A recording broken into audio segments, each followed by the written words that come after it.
Hello friends, स्वागत है आपका आपके अपने चैनल लेट्स स्टडी इंडिया में। और हम लोग आज बात करेंगे वैलेंस बॉन्ड थ्योरी के कुछ एग्जाम्पल के बारे में, यानी 6 कोऑर्डिनेटेड कॉम्प्लेक्स और 4 coordinated complex, inner orbital complex, outer orbital complex के कुछ एग्जाम्पल को देखेंगे। और उसके लिए हम लोग क्या करेंगे, ज्योमेट्री, हाइब्रिडाइजेशन, मैग्नेटिक प्रॉपर्टी, इन सभी चीज़ों को वहाँ से हम लोग कैलकुलेट करेंगे वैलेंस बॉन्ड थ्योरी के हेल्प से। तो आइए देखते हैं हम लोग कुछ एग्जाम्पल ऑक्टाहाइड्रल मॉलिक्यूल के केस में। तो यहाँ पे हम लोग बात करेंगे पहले एग्जांपल ऑफ ऑक्टाहाइड्रल कॉम्प्लेक्सेस। तो ऑक्टाहाइड्रल कॉम्प्लेक्सेस में यहाँ पे हम लोग दो तरह के कॉम्प्लेक्स की बात करेंगे। पहला हमारा क्या है, इनर ऑर्बिटल कॉम्प्लेक्स। अब इनर ऑर्बिटल कॉम्प्लेक्स कब बनता है, तो इस एग्जांपल को जैसे ही देखेंगे वहां से हमें चीजें क्लियर होने लगेंगी। और आउटर ऑर्बिटल कॉम्प्लेक्स कब बनता है, फिर ऐसा ही हम लोग पढ़ेंगे टेट्राहाइड्रल और स्क्वायर प्लैनर के लिए। तो यहाँ पे अगर हम लोग 4 एग्जाम्पल अगर देख लिए तो यहाँ से सारी चीज़ें क्लियर हो जाएंगी, ठीक है। और इसके अलावा भी क्या है, इसी से रिलेटेड ही एग्जाम्पल आएंगे, यानी लिगेंड या तो वीक होगा या तो स्ट्रांग होगा, कॉम्प्लेक्स या तो इनर होगा या तो आउटर होगा। 6 वाले के लिए 4 वाले एलिमेंट, अगर 4 लिगेंड वाले केस में अगर बात की जाए तो या तो वहाँ पे टेट्राहाइड्रल बनेगा या तो स्क्वायर प्लैनर बनेगा। उसमें भी कहीं ना कहीं हमारा स्ट्रांग और वीक लिगेंड ही देखने को लिए मिलेगा। तो आइए पहले हम लोग बात करते हैं इनर ऑर्बिटल कॉम्प्लेक्स कब फॉर्म होता है। तो यहाँ पे हम लोग देख सकते हैं जो लिगेंड लगा हुआ है कोबाल्ट के साथ, ये लिगेंड है CN। तो मैंने बताया था कि अगर लिगेंड में डोनर साइड क्या हो, कार्बन या नाइट्रोजन हो, तो वो क्या होता है, एक स्ट्रॉन्ग लिगेंड होता है। तो यहाँ पे जो साइनाइड है या नाइट्राइल जिसे बोलते हैं, वो क्या है, एक स्ट्रॉन्ग लिगेंड है। तो ये हमें ध्यान देके चलना है। अब हम लोग इस पे वैलेंस बॉन्ड थ्योरी क्या करेंगे, अप्लाई करेंगे कि स्ट्रॉन्ग लिगेंड आने पर क्या होता है, मेटल के डी ऑर्बिटल में चेंजिंग, और वीक लिगेंड आने पर चेंजिंग क्या होता है। तो यहाँ पहले हम लोग देखते हैं कोबाल्ट के कॉन्फ़िगरेशन को, और इस एलिमेंट, इस कॉम्प्लेक्स के बारे में सभी इंफॉर्मेशन हम लोग यहाँ से निकालेंगे, यानी इसमें बॉन्डिंग कैसा बन रहा है, हाइब्रिडाइजेशन क्या है, इसकी ज्योमेट्री क्या है, मैग्नेटिक प्रॉपर्टी क्या है, सभी चीज़ों को यहाँ से हम लोग डिटरमाइन करेंगे। तो हमारा देखिए पहला एग्जाम्पल है COCN6 3- आयन। तो यहाँ पे कोबाल्ट है, कोबाल्ट का एटॉमिक नंबर होता है 27। तो हम लोग इस पहले से क्या करेंगे, इलेक्ट्रॉनिक कॉन्फ़िगरेशन बनाएंगे कोबाल्ट का। पहले हम लोग यहाँ पे क्या करेंगे, कोबाल्ट का बनाएंगे इलेक्ट्रॉनिक कॉन्फ़िगरेशन। तो यहाँ पे देखिए ये जो कोबाल्ट है इसका एटॉमिक नंबर हो गया 27। अगर ऑक्सीडेशन स्टेट अगर इसका निकाला जाए तो CN हमारा क्या है, साइनाइड है। तो साइनाइड कितना है, 6 है, और इसका ऑक्सीडेशन नंबर होता है -1।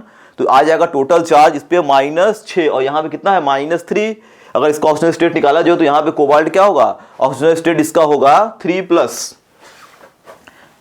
यहाँ पे अगर ऑक्सीजन स्टेट निकाला जाए कोबाल्ट का तो कितना आएगा, 3+।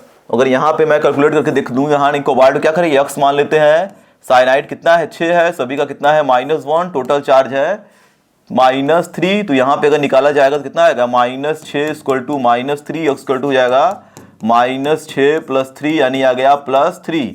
तो इस चीज़ को हम लोग डायरेक्ट भी कैलकुलेट कर सकते हैं। अगर हमें ऑक्सीजन स्टेट सभी लिगेंड्स का याद है तो -6 यहाँ हो गया, -6 अगर यहाँ पे है, टोटल आ रहा है -3, तो -6 में से अगर हम लोग +3 ऐड कर देंगे तभी -3 आएगा टोटल। तो यहाँ पे हम इस तरह से अपने से भी पता कर सकते हैं। तो कोबाल्ट यहाँ पे क्या है, +3 ऑक्सीजन स्टेट में एग्जिस्ट कर रहा है। बात करेंगे इसके आउटर कॉन्फ़िगरेशन की। तो एटॉमिक नंबर जब 27 है कोबाल्ट का, तो आउटर में इलेक्ट्रॉन कितना होगा, D में, तो हमेशा 27 है, तो क्या होगा 3D7 और 4s2। तो अगर मैं जनरल कॉन्फ़िगरेशन इसका लिखूं एक्चुअल वाला, तो क्या है 3D7 और है 4s2। अब यहां से क्या है, 3 इलेक्ट्रॉन निकल चुका है, तो यस में क्या हो जाएगा 0, D में हो जाएगा 6। तो अब इस स्टेट में इसका कॉन्फ़िगरेशन बन जाएगा 3D6 4s0। इसके बाद मैंने बताया था वैकेंट ऑर्बिटल होते हैं, 4s पे चले जाएंगे तो 4p 4d सब क्या होंगे, वैकेंट होंगे। तो यहाँ पे इसके पास क्या होगा, 4p 4d ये सभी ऑर्बिटल वैकेंट यहाँ पे पाए जाएंगे, ठीक। तो यहाँ पे अब हम लोग इसका ऑर्बिटल डायग्राम को बनाते हैं। तो D में 6 इलेक्ट्रॉन प्रेजेंट हैं, इधर पांचों D ऑर्बिटल में क्या है, 1 2 3 4 5 और 6 इलेक्ट्रॉन यहाँ प्रेजेंट हैं। S ऑर्बिटल पूरा वैकेंट है, P भी क्या है, वैकेंट हो गया। और इसका जो अगला वाला डी है वो भी क्या है, पूरा वैकेंट है। अब देखिए यहाँ पे इसकी जरूरत नहीं पड़ेगी क्योंकि हमें इनर ऑर्बिटल कॉम्प्लेक्स पहले से ही पता है ये बनने वाला है, क्योंकि यहाँ पे देखिए लिखा गया है। अब जरूरी नहीं कि एग्जाम में आप लोगों को inner orbital complex outer orbital complex लिख के दे, डायरेक्ट हमें क्या देगा, ये कंपाउंड दे देगा। अब इसमें कुछ भी पूछ सकता है आप लोगों का, तो ये हमें डायरेक्ट क्या करना है, यहीं से स्टार्टिंग करना है एग्जाम्पल को देखते हुए। ये हमें नहीं ध्यान देना है कि ये कौन सा चीज दिया गया है, वो तो हमें पता चल जाएगा बाद में भी। तो अब देखिए यहाँ पे है क्या कि हमारा जो लिगेंड है, लिगेंड कैसा है, साइनाइड, जो कि क्या है कि स्ट्रॉन्ग लिगेंड है। ये हम लोग बात कर चुके हैं, ये कैसा लिगेंड है, स्ट्रॉन्ग फील्ड लिगेंड। तो स्ट्रॉन्ग लिगेंड आने से क्या होता है कि जो डी इलेक्ट्रॉन होते हैं वो क्या होंगे, पेयर अप हो जाएंगे, इनका पेयरिंग हो जाएगा। तो डी इलेक्ट्रॉन चले जाएंगे कहां पे, ठीक है, अब पीछे चले जाएंगे इस तरह से पेयर्ड होके, यानी अब इस ऑर्बिटल के अंदर जो भी इलेक्ट्रॉन दिख रहे हैं हमें, ये कुछ इस तरीके से दिखेंगे। ये दोनों तो पेयर है, ये वाला चला गया इसमें और ये वाला चला गया इसके साथ, यानी सभी इलेक्ट्रॉन क्या हो गए, पेयर हो गए अगेंस्ट द हुंड्स रूल। अब हमें क्या करना है, 6 साइनाइड मॉलिक्यूल आयन को यहाँ पे इसके साथ हाइब्रिडाइज करना है, यानी 6 साइनाइड क्या होंगे, इसके वैकेंट हाइब्रिडाइज्ड ऑर्बिटल में अपना lone pair of electron donate करके इसके साथ कोऑर्डिनेटेड होंगे। तो अब देखिए जो साइनाइड है यहाँ पे वो है कैसा, लिगेंड है। तो अब ये कितना है, 6 है, तो हमें क्या चाहिए, 6 वैकेंट ऑर्बिटल। तो हाइब्रिडाइज्ड कौन से ऑर्बिटल होंगे, जो ये हमें दिख रहे हैं, देखिए यहाँ पे 1 2 3 4 5 6, इसकी जरूरत नहीं पड़ी। तो यही सभी ऑर्बिटल क्या हुए, 2 ठो डी का, 1 ऑर्बिटल यस का और 3 ऑर्बिटल पी का हाइब्रिडाइज्ड हो गया। हाइब्रिडाइज्ड होने के लिए मैं इसको यहाँ पे घेर दे रहा हूँ, तो यहाँ पे यही ऑर्बिटल क्या किए, हाइब्रिडाइज्ड हो गए। तो इसको हम लोग इस तरीके से लिख सकते हैं, यानी अब इन तीनों से कोई मतलब नहीं है, इसमें इलेक्ट्रॉन क्या है, पेयर्ड है। अब ये 6 ऑर्बिटल क्या हो गए, हाइब्रिडाइज्ड हो गए। तो ये 6 ऑर्बिटल हमारे हाइब्रिडाइज्ड हो गए, ठीक। अब आसानी से जो हमारा जो साइनाइड है, ये लिगेंड है, इसके पास क्या होगा, लोन पेयर ऑफ इलेक्ट्रॉन होगा। तो ये क्या करेगा, वैकेंट ऑर्बिटल में lone pair of electron donate कर देगा। तो अपना लोन पेयर ऑफ इलेक्ट्रॉन क्या करता है, साइनाइड आएगा। अब इसके पास क्या है, लोन पेयर ऑफ इलेक्ट्रॉन, तो एक CN यहाँ पे, दूसरा इसमें, तीसरा यहाँ पे, ये चौथा वाला, फिर 5वां और फिर 6वां। तो सभी के सभी जो साइनाइड आयन है अपना लोन पेयर ऑफ इलेक्ट्रॉन इसमें वैकेंट ऑर्बिटल में डोनेट करके, ठीक, इसके साथ क्या किए, कोऑर्डिनेट बॉन्ड बना लिए। बात करेंगे हाइब्रिडाइजेशन की, तो हाइब्रिडाइजेशन में देखिए कौन कौन से ऑर्बिटल इन्वॉल्व हुए हैं। तो 2 हुआ है डी का, 1 एस का, 3 पी का। तो हाइब्रिडाइजेशन क्या हो जाएगा, D2sp3। तो अगर इसके हाइब्रिडाइजेशन की बात करेंगे तो हाइब्रिडाइजेशन यहाँ पे आएगा हमारा D2sp3। तो पहली चीज हम लोगों ने निकाल लिया इसका हाइब्रिडाइजेशन। बात करते हैं इसके मैग्नेटिक नेचर की, तो यहाँ पे हम लोग देख सकते हैं इसके पास क्या है, कोई भी अनपेयर्ड इलेक्ट्रॉन नहीं है। मैग्नेटिक नेचर हम लोग कब बताएंगे, जब ये क्या होगा, कॉम्प्लेक्स फॉर्म कर लेगा, यानी एटॉमिक स्टेट में हमें नहीं बताना है या आयनिक स्टेट में नहीं बताना है इसका मैग्नेटिक नेचर, कि इस तरीके से हम लोग यहाँ पे नहीं देखना है कि CO+3 में कितने इलेक्ट्रॉन अनपेयर्ड हैं। हमें कब देखना है, जब वो कॉम्प्लेक्स फॉर्म कर ले रहा है तो, ठीक है। लास्ट वाले में देखना है हमें, यानी ये वाला जो हमारा डायग्राम बना हुआ है किसके लिए बना हुआ है, ये बना हुआ है COCN6 3- के लिए। तो ये कॉम्प्लेक्स बना दिया, तो अब कॉम्प्लेक्स के पास क्या है, 0 अनपेयर्ड इलेक्ट्रॉन, यानी हम लिख सकते हैं नो अनपेयर्ड इलेक्ट्रॉन। तो यहां पे कोई अनपेयर्ड इलेक्ट्रॉन प्रेजेंट नहीं है। जब इलेक्ट्रॉन अनपेयर्ड यहां पे नहीं है, तब इसका जो मैग्नेटिक नेचर होगा वो कैसा हो जाएगा, डायामैग्नेटिक। मैग्नेटिक नेचर की बात करेंगे तो क्या हो जाएगा, डायामैग्नेटिक। अगर बात करेंगे मैग्नेटिक मोमेंट की, तो म्यू बराबर फॉर्मूला होता है √n+2। फॉर्मूला क्या है, n+2। n का मतलब नंबर ऑफ अनपेयर्ड इलेक्ट्रॉन, तो नंबर ऑफ अनपेयर्ड इलेक्ट्रॉन यहां पे नहीं है, तो n की वैल्यू क्या हो जाएगी, 0। तो म्यू की वैल्यू भी क्या आएगी, 0 आएगी। फिर बात करते हैं ये कॉम्प्लेक्स का नेचर कैसा है, इनर है कि आउटर है, तो वहां पर तो लिख दिया गया है। इस चीज को देख के कैसे बताएंगे कि इनर है कि आउटर है, तो हम लोग देख रहे हैं कि जो डी ऑर्बिटल है कौन सा यूज हुआ है, n-1d वाला। अंदर वाला डी मैंने बताया था कि ये क्या होता है, n-1d, वो होता है nd। जब भी 3d यूज हो तो बोलते हैं n-1d, यानी इनर ऑर्बिटल कॉम्प्लेक्स। तो यहाँ पे ये क्या है, n-1 वाला d यूज हुआ है, इसे बोलेंगे इनर ऑर्बिटल कॉम्प्लेक्स। फिर बात करेंगे इसकी स्पिन की, तो हाई स्पिन है कि लो स्पिन है। तो मैंने बताया था सारे इलेक्ट्रॉन अगर पेयर्ड होंगे तो क्या हो जाएगा, लो स्पिन, अनपेयर्ड इलेक्ट्रॉन रहेगा तो हाई स्पिन। तो यहाँ पे इलेक्ट्रॉन क्या है, पेयर्ड है, तो इसे बोलेंगे लो स्पिन कॉम्प्लेक्स। ये कॉम्प्लेक्स कैसा है, लो स्पिन वाला कॉम्प्लेक्स है। अब बात करते हैं इसके ज्योमेट्री की। तो जब भी 6 लिगेंड होगा ज्योमेट्री क्या होगी, जब भी 6 लिगेंड होंगे तो ज्योमेट्री होती है ऑक्टाहाइड्रल।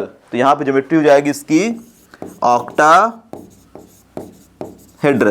तो ये सभी इंफॉर्मेशन हमें मिल जाता है वैलेंस बॉन्ड थ्योरी के पोस्टुलेट से, यानी वैलेंस बॉन्ड थ्योरी जो भी हम लोग पॉइंट पढ़े थे इन्हीं सब चीज़ों के बारे में वो बताया था। तो इस तरह से कोई भी कॉम्प्लेक्स दे देगा तो उसमें हम लोग इस तरीके से सभी चीज़ें, ठीक है, फाइंड आउट कर सकते हैं। तो इसको कर लीजिए नोट। फिर हम बढ़ते हैं नेक्स्ट कंपाउंड पे।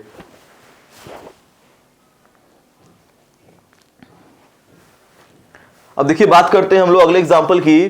तो यहाँ पर दिया है आउटर ऑर्बिटल कॉम्प्लेक्स के केस में हमारा एक और एग्जाम्पल जिसमें क्या है FeF3-, यानी यहाँ पे क्या है आयरन जो कि क्या है 6 फ्लोरीन के साथ कंबाइंड है। तुम्हें पता है फ्लोरीन क्या है, एक वीक लिगेंड है, इसमें नाइट्रोजन है तो है नहीं, तो फ्लोरीन अकेला है तो क्या है वीक लिगेंड। तो आइए इसका भी हम लोग सभी चीजें यहाँ पे वैलेंस बॉन्ड थ्योरी के हेल्प से यहाँ फाइंड आउट करते हैं। तो आयरन का एटॉमिक नंबर होता है 26।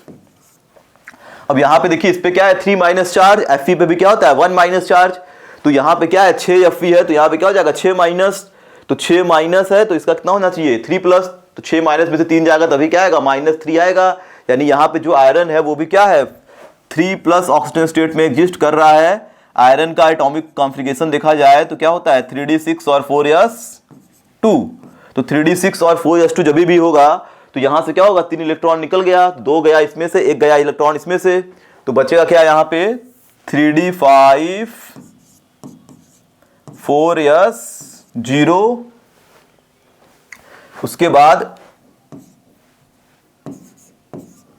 वैकेंट ऑर्बिटल होंगे कौन से 4p और 4d वाले सभी क्या है वैकेंट होंगे। तो यहां पे देखिए 3d5 है तो अब 5 इलेक्ट्रॉन क्या होंगे d ऑर्बिटल में इस तरीके से प्रेजेंट होंगे, 1 2 3 4 और 5। s पूरा क्या है वैकेंट, p वाला भी पूरा है वैकेंट और d वाला भी क्या है पूरा का पूरा वैकेंट ऑर्बिटल यहाँ पे है। ठीक, अब हमें देखना है कि ये जो लिगेंड है वो कैसा है। ये लिगेंड हमारा वीक फील्ड है, तो यहाँ मैं लिख दे रहा हूं ये लिगेंड कैसा है वीक फील्ड। तो जब भी लिगेंड वीक होगा तो वो d ऑर्बिटल में कोई पेयरिंग नहीं कराएगा, यानी वो नेक्स्ट वाले ऑर्बिटल में आराम से जाके अपना लोन पेयर डोनेट कर देगा, यानी इसको कोई डिस्टर्बिंग नहीं करेगा। अब इसको आगे वाले ऑर्बिटल अवेलेबल दिख रहा है। अब आगे ऑर्बिटल कितने हैं 1 2 3 4 5 6, बहुत सारे ऑर्बिटल हमारे पास है। तो इसको कितना चाहिए केवल और केवल 6 ऑर्बिटल चाहिए, क्योंकि इसको क्या करना है 6 बॉन्ड बनाना है। तो यहाँ पे हाइब्रिडाइजेशन किसका होगा, तो हाइब्रिडाइजेशन हो जाएगा हमारा 1 s का, 3 p का और 2 d का। तो यहाँ से देखिए 1 2 3 4 5 और 6, यानी इसको 6 ऑर्बिटल यहाँ से मिल गए। तो आसानी से ये 6 क्या करेंगे हाइब्रिडाइज हो जाएंगे। हाइब्रिडाइज होने के बाद यहाँ से ये इसी तरह रहेगा अनपेयर्ड, इसका कोई लेना देना नहीं है इसे, इसमें इलेक्ट्रॉन एज इट इज रहेंगे ऐसे ही। अब ये 6 के 6 ऑर्बिटल क्या हो गए हाइब्रिडाइज्ड हो गए। तो यहाँ पे मैं लिख दे रहा हूँ इन 6 को इस तरह से 1 2 3 4 5 और 6। अब इसके बाद ये 3 ऑर्बिटल का कोई काम नहीं है, उसको बाहर ऐसे हम लोग ड्रा कर सकते हैं, इसका कोई मतलब नहीं है। तो यहाँ पे अब जो 6 ऑर्बिटल इसके पास हो गए खाली वाले, ये हाइब्रिडाइज्ड ऑर्बिटल हैं। अब इस हाइब्रिडाइज्ड ऑर्बिटल में जो फ्लोरीन है इसके पास है लोन पेयर ऑफ इलेक्ट्रॉन। तो ये क्या करेगा हाइब्रिडाइज्ड ऑर्बिटल में अपने लोन पेयर ऑफ इलेक्ट्रॉन को डोनेट करके उसके साथ कोऑर्डिनेट बॉन्ड का फॉर्मेशन कर लेगा आसानी से। तो F के पास क्या है 2 लोन पेयर ऑफ इलेक्ट्रॉन है सभी F के पास। तो ये क्या चाहेगा लोन पेयर ऑफ इलेक्ट्रॉन को डोनेट करना। तो एक फ्लोरीन इसके साथ लोन पेयर दे दिया, इसमें तो सभी फ्लोरीन क्या होंगे इस तरह से बॉन्ड बना लिए लोन पेयर ऑफ इलेक्ट्रॉन देके। कौन सा बॉन्ड बना लेंगे कोऑर्डिनेट बॉन्ड। अब बात करेंगे इसके हाइब्रिडाइजेशन की।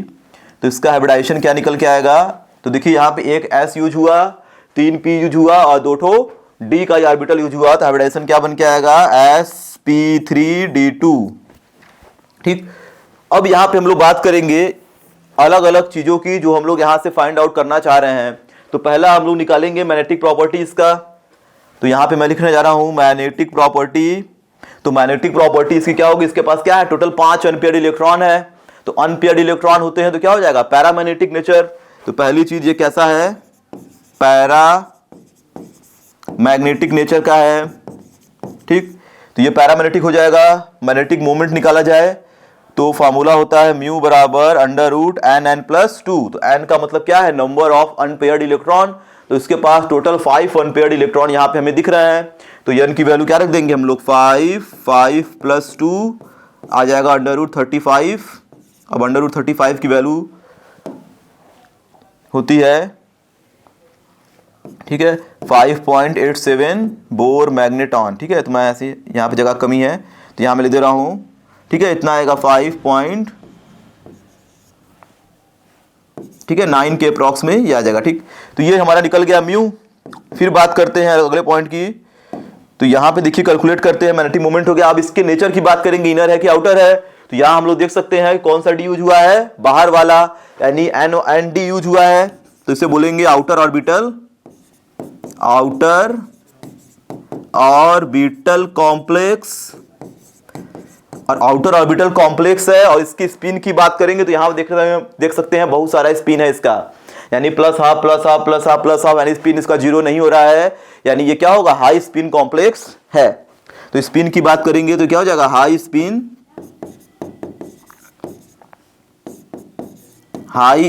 कॉम्प्लेक्स बन जाएगा ये। ठीक, बात करेंगे देखिए ज्योमेट्री की। ज्योमेट्री हमेशा 6 लिगेंड में हमेशा क्या होता है, ऑक्टाहेड्रल ही होता है। ठीक है, तो ज्योमेट्री इसकी क्या होगी, हमेशा ऑक्टाहेड्रल होगी अगर 6 लिगेंड होंगे तो इतनी सारी चीजों का इंफॉर्मेशन हमें मिल जाता है।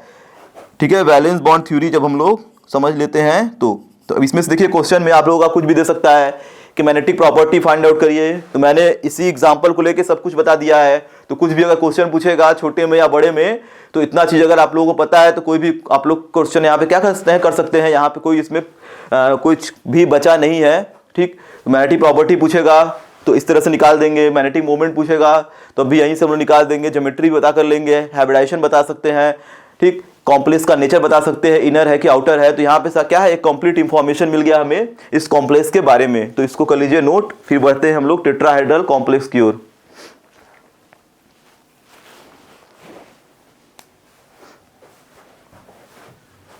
देखिए हमारा एग्जांपल ऑफ टेट्राहेड्रल कॉम्प्लेक्स। तो टेट्राहेड्रल कॉम्प्लेक्स का मतलब 4 लिगेंड सेंट्रल एटम से कंबाइंड होंगे, वो भी टेट्राहेड्रल फॉर्म में। यानी टेट्राहेड्रल का मतलब उसके बीच में जो बॉन्ड एंगल होगा वो क्या होगा, 109 डिग्री 28 मिनट के अलोंग में अप्रॉक्स में क्या होगा, यानी इस तरीके का ये कॉम्प्लेक्स बनाने वाला है।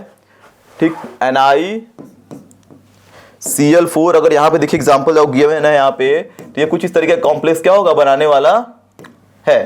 तो ये टेट्राहेड्रल कॉम्प्लेक्स की अगर बात करेंगे तो ये कहीं ना कहीं डिपेंड करता है हाइब्रिडाइजेशन पे। अगर हाइब्रिडाइजेशन 4 में sp3 आ गया तब तो टेट्राहेड्रल, अगर dsp2 आ गया तो स्क्वायर प्लेनर। तो आइए पहले इसको बना के देखते हैं तो भी हमें पता चलेगा इसका ज्योमेट्री टेट्राहेड्रल कैसे आ रहा है।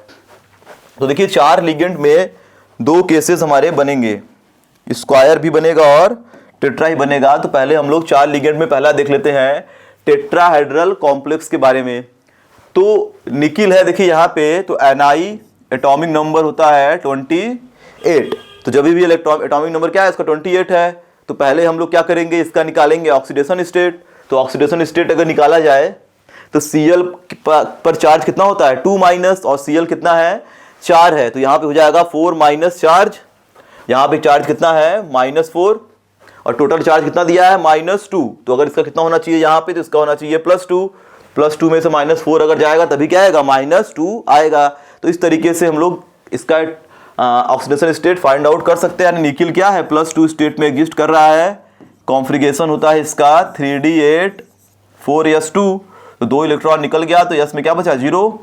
इसके बाद s के बाद क्या आता है, 4p, और 4d की जरूरत देखिए नहीं पड़ेगी, लेकिन हम लोग यहाँ पे लिख भी सकते हैं, ऐसे कोई दिक्कत नहीं है। अब देखिए इसका ऑर्बिटल ड्रा करते हैं यहाँ पे। तो d में 8 इलेक्ट्रॉन यहाँ पे टोटल प्रेजेंट हैं। 1 2 3 4 5 6 7 और 8। और यस में वैकेंट ऑर्बिटल, p भी क्या है, पूरा का पूरा वैकेंट, और ये वाला d बना देते हैं। ठीक,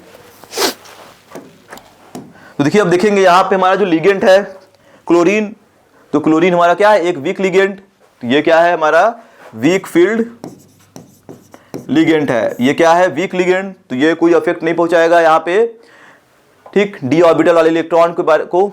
तो यहाँ पे बस क्या होगा, नेक्स्ट वाले ऑर्बिटल हमें चाहिए 4, यानी 4 ऑर्बिटल चाहिए डी को छोड़कर, क्योंकि हमें क्या करना है, केवल और केवल 4 बॉन्ड यहाँ पे बनाना है। तो 4 ऑर्बिटल जो आगे वाले हैं वही हाइब्रिडाइज्ड हो जाएंगे, एक एस का और 3 पी का।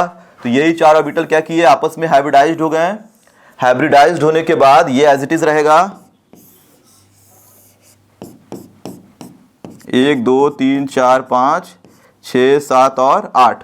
अब ये सभी के सभी चारों ऑर्बिटल आपस में हो गए हाइब्रिडाइज्ड। तो ये हाइब्रिडाइज्ड हो गए, तो अब आसानी से जो Cl है वो अपना लोन पेयर ऑफ इलेक्ट्रॉन क्या करेगा, इस हाइब्रिडाइज्ड ऑर्बिटल में डोनेट कर देगा। डोनेट करने के बाद कोऑर्डिनेट बॉन्ड का फॉर्मेशन कर लिया। हाइब्रिडाइजेशन क्या हो जाएगा, एक S और 3 P, तो हो जाएगा sp3। तो sp3 को क्या बोलते हैं, टेट्राहेड्रल। जब भी sp3 दिखे तो क्या हो जाएगा, टेट्राहेड्रल। इसके पास देखा जाए तो यहाँ पे क्या है, 2 लोन पेयर ऑफ, सॉरी यहाँ पे क्या है, 2 अनपेयर्ड इलेक्ट्रॉन है। यहाँ पे क्या है, 2 अनपेयर्ड इलेक्ट्रॉन है।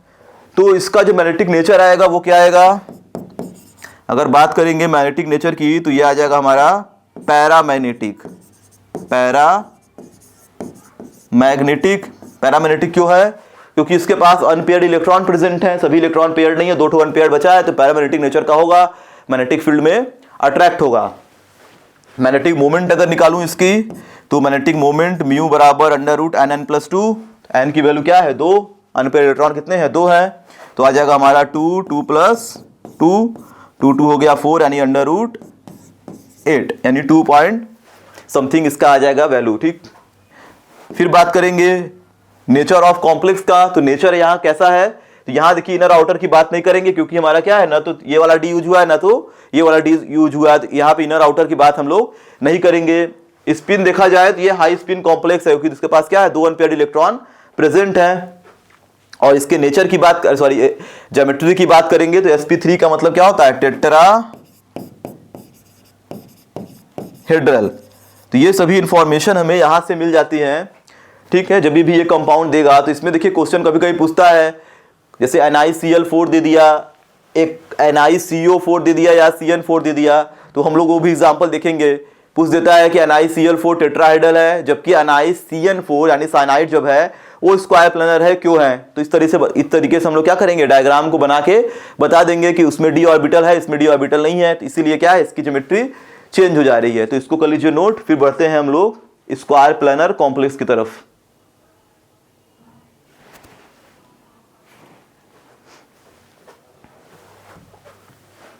देखिए हमारा जो लास्ट एग्जांपल है NiCN4 2- का, तो NiCN4 2- में देखिए दिया गया स्क्वायर प्लेनर कॉम्प्लेक्स है ये।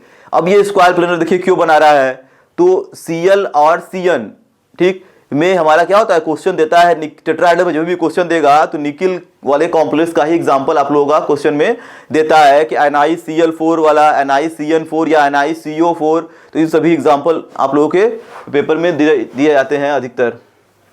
तो देखिए यहाँ पे जब भी हम लोग क्या करेंगे, इसको चेक करेंगे कि स्क्वायर प्लेनर कैसे है। तो यहाँ पे हम लोग निकालेंगे पहले इसका कॉन्फ़िगरेशन, तो वही कंडीशन यहाँ भी है, Cn का होता है -1, 4 है तो हो जाएगा -4, जब भी -4 है तो कितना हो जाएगा, ये +2, तभी भी कितना आया है, यहाँ पे ऑप्शन स्टेट होगा इसका, अब यहाँ भी +2, क्योंकि इसका कितना आ रहा है, -4 आ रहा है टोटल का, तो यहाँ पे -2 आने का मतलब यही है, यानी निकल क्या है, +2 स्टेट में एग्जिस्ट कर रहा है, यानी इसके पास भी क्या होगा 3D, ठीक है, 3D8, 4s2 होता है, 2 निकल गया तो बचा क्या 3D8, 4s0, और यहां पे क्या हो जाएगा 4p। ये भी क्या है, पूरा का पूरा वैकेंट है, डी ऑर्बिटल में 8 इलेक्ट्रॉन। यहां पे हम लोग लिख देते हैं 1 2 3 4 5 6 7 और 8, s पूरा खाली, p भी क्या है, पूरा का पूरा खाली है। अब देखिए जो निकिल है वो तो सेंट्रल एटम है, लेकिन उसके साथ जो साइनाइड कनेक्टेड है वो क्या है, एक स्ट्रॉन्ग लिगेंड है। तो स्ट्रॉन्ग लिगेंड जब भी आता है वो क्या करेगा, इलेक्ट्रॉन को पेयर करेगा, वो इलेक्ट्रॉन चाहे, ठीक है, ऑक्टाहाइड्रल कॉम्प्लेक्स बनाए ठीक है, चाहे वो टेट्राहेड्रल कॉम्प्लेक्स वाले में हो। तो हमें बस देखना है जो डी इलेक्ट्रॉन है वो क्या करेगा, पेयर्ड अप हो जाएगा। तो यहाँ पे देखिए केवल 2 अनपेयर्ड इलेक्ट्रॉन है, तो ये वाला इलेक्ट्रॉन कहाँ चला जाएगा, इस वाले ऑर्बिटल में पेयर होने के लिए चला जाएगा। तो इसका जो कॉन्फ़िगरेशन बन के आएगा वो कुछ इस तरीके से बनेगा।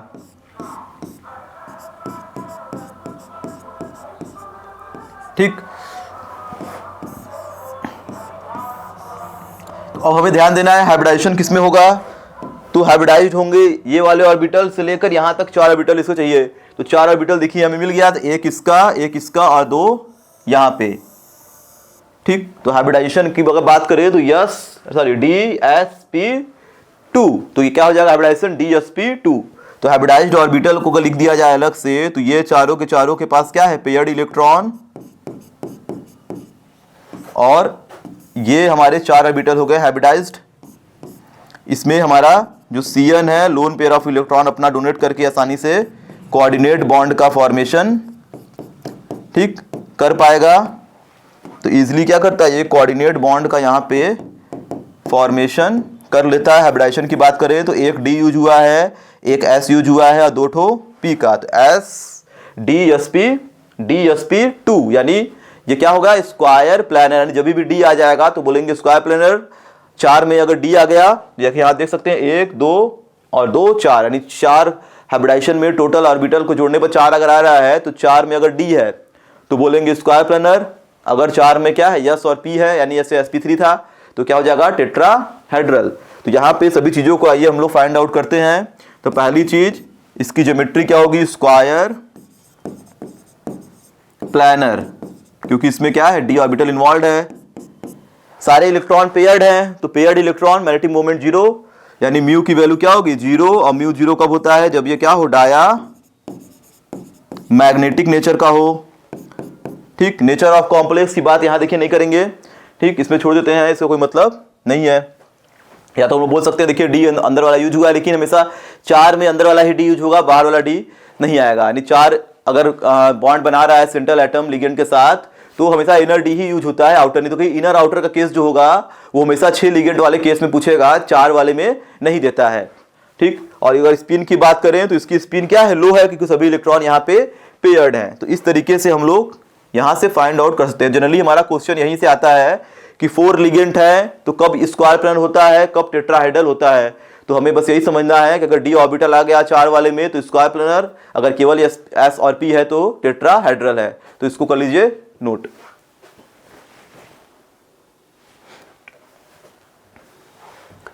तो ये हमारे कुछ एग्जाम्पल थे, ठीक, वैलेंस बॉन्ड थ्योरी से रिलेटेड। और हमारे भी कुछ भी और भी एग्जाम्पल हैं कार्बन मोनोऑक्साइड वाले, ठीक, स्ट्रॉन्ग लिगेंड के केस में, और मतलब बहुत सारे इस तरह से एग्जाम्पल हैं। लेकिन क्या है, इसी तरीके से सभी है, यानी जो मेन हमारे एग्जाम्पल थे, यानी ऐसे ही अब नए एग्जाम्पल आएंगे। यानी केवल क्या होगा, एटम चेंज होगा, लिगेंड चेंज होगा, लेकिन हमारे जो प्रोसेस हैं सब यही होंगे। ठीक है, जो भी हम लोग आगे कॉम्प्लेक्स देखेंगे।